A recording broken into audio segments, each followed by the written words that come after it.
couple of days later, in my bedroom at the warehouse, I half out of breath as Dr. Tuft pokes at me with yet another monitoring device. Are we nearly done? Your impatience has no effect on my efficiency, Agent Langford, she replies, wrinkling her nose at me so that the glimmer on her cheeks sparkles. The iridescent glitter goes well with the bright fuzz of soft pink hair she has bunched into 2 buns on either side of her head. She's been prodding me with all kinds of equipment for way too long at this point. Surprised the agency sent you, I admit, drawing my arm back and rubbing the sensitive area as she lets it go. They usually send Elidor for this kind of thing. She begins to pack away her tools with careful precision into the bag. I'm sure they would have this time, too, if he'd been around. I lift a brow. He's been away? So it would seem. She glances back to me, jerking a tiny metal rod in my direction. But it's doctor's orders for you not to worry. Your wounds are healing fast without issue, but you still need to rest. It's difficult to resist rolling my eyes. If I rest any more, I think I'll start going into a coma. Well, that would at least mean your wounds really would have a chance to heal then, she states in a sharp tone while standing up. She's obviously not one for bedside manners. I'll be back in a few days to check on you again. I expect to see even more improvement.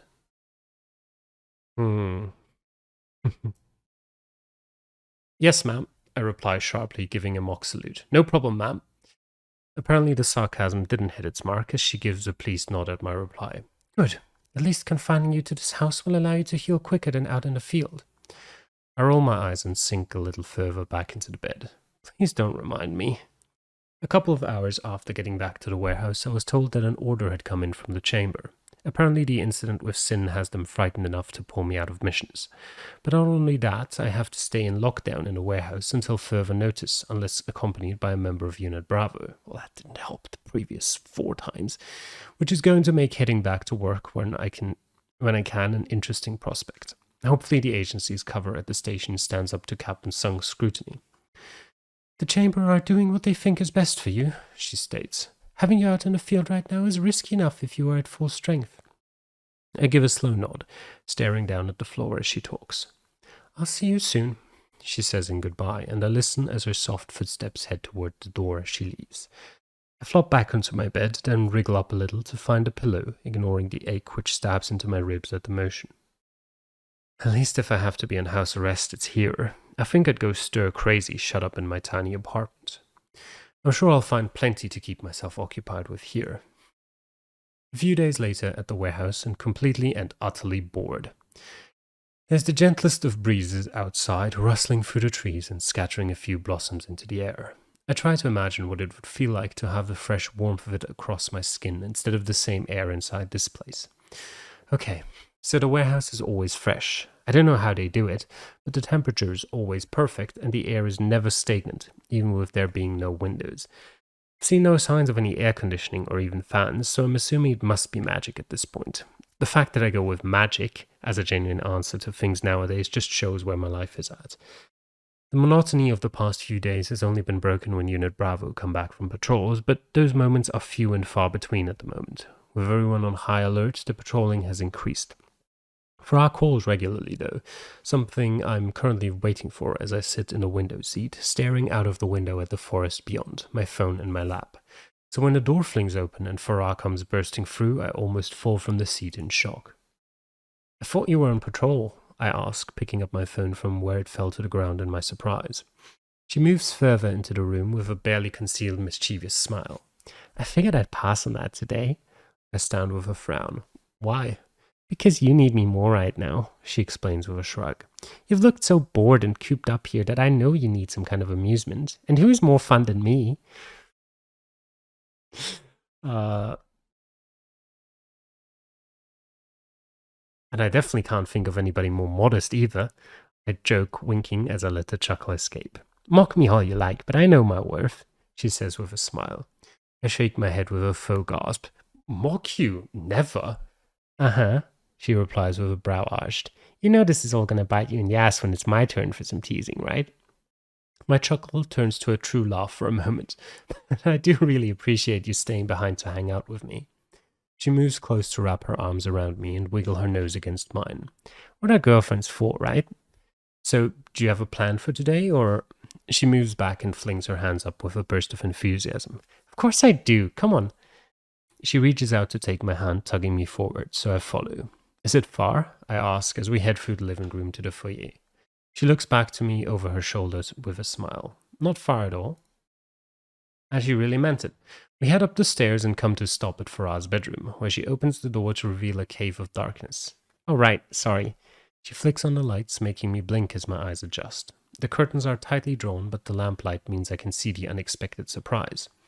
I step inside her room and let out a low breath. Bowls of popcorn have been set out on the floor, along with a pizza, which makes my stomach grumble as the delicious smell of it wafts closer. Next to it all is a mountain of plush, thick floor pillows and blankets. What do you think? She asks, taking a few skipped steps to my side. Hmm. uh, what is it? No. Yeah, definitely. I'd enjoy that. Excitement flurries through me at the scene. I think this is going to be the most fun that I've had in ages. I turn to her with a laugh, even though I don't exactly know what it is we're doing. Ah, she lifts a finger in a wait and see motion before flicking off the lights again, plunging the room into deep darkness. She darts into the shadows as I wait in the doorway, and I can hear the whoosh of motion as she speeds around the room, followed by a thump and an ow, shit. I try to squint to make her out. Aren't you supposed to be able to see in the dark? I can, I'm just excited, she admits, drawing a smile from me. Another couple of minutes pass before a stream of white cuts through the dark, illuminating the blank wall at the end of the room in a rectangle of glowing light. It's enough to cast Farah in a glow as she smiles at me. Ta-da! She exclaims, gesturing at a projector set up on the bed. We're going to have a movie night. Or movie day, I guess. I mean, that was obvious from the start, but yes.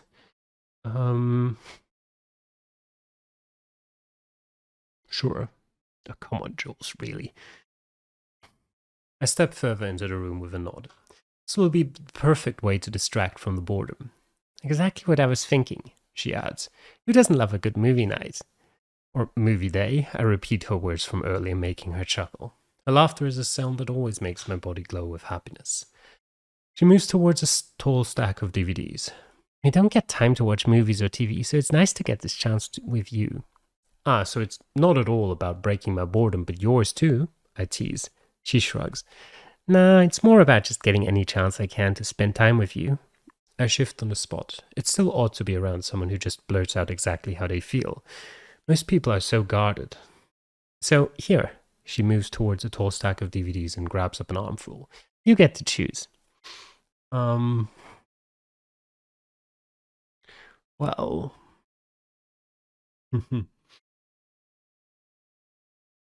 I wonder who would pick historical. What would make the most sense? What would we both enjoy? I mean, what I would go for, what I would want to see is a comedy or a mystery. What Farah, I think, would want to see is either a romantic comedy or a thriller. Potentially an action movie, but eh. And I think what I can... I think I'm actually going to go for thriller horror. That's, to me, thriller horror is kind of like you watch that with more people. That's not something I would ever watch on my own. But when together with other people, that becomes a lot more enjoyable. So we're going with that. I pick through the pile of DVDs, glancing at familiar titles as well as unfamiliar ones. Finally, my gaze lands on the perfect one. I yank out the DVD and hold it up with a flourish and a smile. How about some horror? Her nose wrinkles. There was like only one horror DVD in that pile, and you managed to find it? I twist the movie in my hand to look at the cover. You don't like horror? Babe, our life feels like a horror movie sometimes. It's not exactly something I enjoy in my free time too, she admits through a chuckle. Then we don't have to.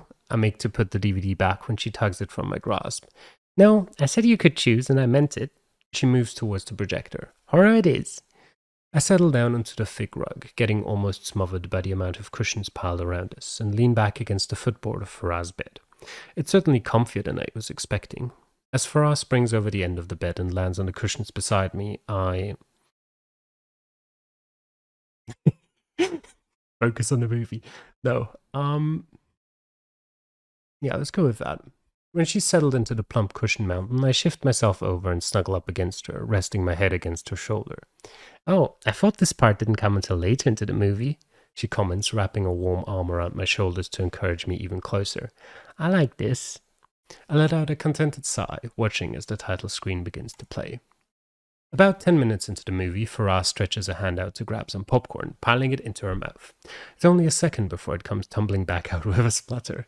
Oh, that's gross. How can you eat that stuff? She rubs at her tongue with the paper serviette, leaving ragged strips of wet material across it. Great, now all I can taste is this. I laugh, looking over the selection of other sweet treats before popping a few into my mouth. They melt instantly, dissolving into a sugary pool that coats my taste buds and almost makes me moan. You really don't like it? I ask, taking a few more. Okay, I mean, I'm all for popcorn, but almost makes me moan is a bit much for eating some popcorn. She grimaces. It's like being hit in the mouth with a sugar stick. I mean, most junk food is pretty intense. That's why a lot of people love it. At least you're enjoying it, she comments, still spitting out small pieces of serviette. She should eat the serviette, maybe she likes that better. I probably won't get through all of this myself if you don't like it, though. I admit with a wince as I look over the pizzas and dishes of different flavored popcorn. You've really catered well. Sorry, I'm not sure how much one human consumes. She opens one of the pizza boxes, quickly closing it with another crinkle of her features. It's not exactly like I have much experience with food. How did you get blood in the Echo World? I ask, unable to stop the question. Oh, that was pretty easy, she says, glancing down at me as I settle my head once more on her shoulder. They sold that kind of thing at bars or stalls.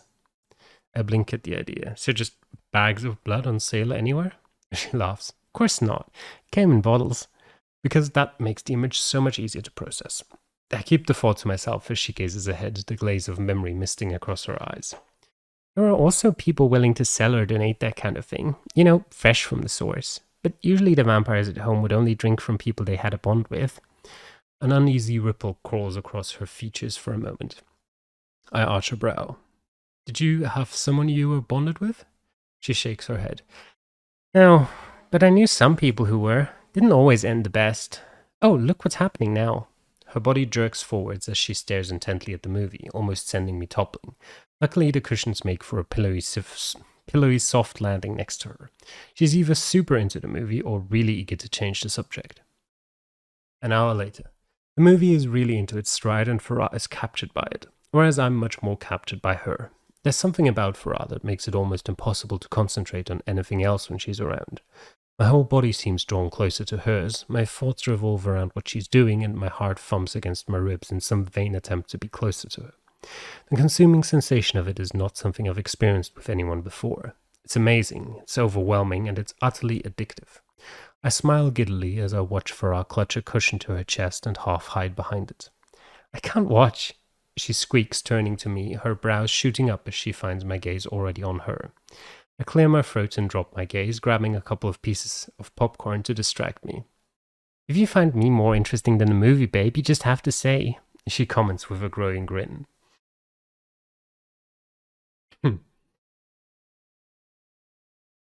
Sure. All right, I say, giving a nod and twisting around a little to look more directly at her. I find you way more interesting than the movie. She blinks at me before lighting into a smile. You know, I wasn't expecting that, but I'm seriously happy to be surprised. I'm just being honest, I reply, as though in some kind of defense. I know, and I love it, she says with her eyes glittering. It's just others I've done this with aren't so open, I suppose. I pause, chewing at my lip for a moment. So you've done this kind of thing with lots of other people, have you? Curiosity drags the question from me, but I also partly don't want to know the answer. Have I dated many people, you mean? She confirms. I almost let out a chuckle. She's always so direct with everything, even as I try my best at subtlety. Yes, that's what I mean. She flops back against the base of the bed, kicking a few cushions out of the way as she spreads her legs out in front of her. A hum of thought precedes her answer. Not really. I mean, I have experience, if that's what you really mean. I purse my lips to hold back a laugh again as she wiggles her brows at me, but a quiet seriousness falls over her after that. But I think that's my problem, you know, she says, fussing with the skirt of her dress as she frowns. I'd go too fast with people thinking there was going to be more, but I guess that was enough for them. My heart aches in my chest at the thought of how that could be enough for anyone with Farah. Not only is it obvious that she has so much to give, but she so desperately wants to offer it to someone. But maybe it was some weird kind of fate that she didn't end up with any of them, so we could find each other. The ache in my heart heals a little as a smile catches my lips. But my thoughts are interrupted as she looks at me. How about you? Have you got a long list of exes that I'm needing to compete with? She jokes. Sure. I love that answer. Let me read for the rest. That's also good. No, I scoff. I don't even have bullet points, let alone an entire list. She takes my hand and squeezes it. You have me now. And that's as long as I want my list to be, I admit, smiling at her. Sorry, she mutters, looking down while twiddling her toes in awkwardness. It's not exactly the most cheerful topic to bring up during a date. Were you really that curious? She smirks. About you? Hell yeah, I want to know everything. I give a strained chuckle. You probably don't want to know everything. Her hand falls gently onto my cheek. Yeah, I really do. Her warm breath washes over me like the kiss of a summer breeze. My gaze drops to her lips, which are temptingly moist and parted. Anticipation holds court in the room. It prickles along my spine, making me arch a little closer to her, a gesture she is keen to mimic. Hmm. Ah.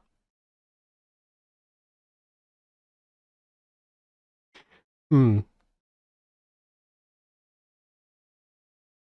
I'm tempted to say this. We've kissed enough during this book. Must be in the double digits by now. There's no break in the sizzle of the air between us, so I force myself to glance over to where the projector is still chugging away. I let out a chuckle. I think we've missed half of the movie. I'm sure we'll catch up, she says, hugging a cushion to her chest. I try to ignore my sudden wish to be that cushion as I settle down close beside her instead. I'm sure we will.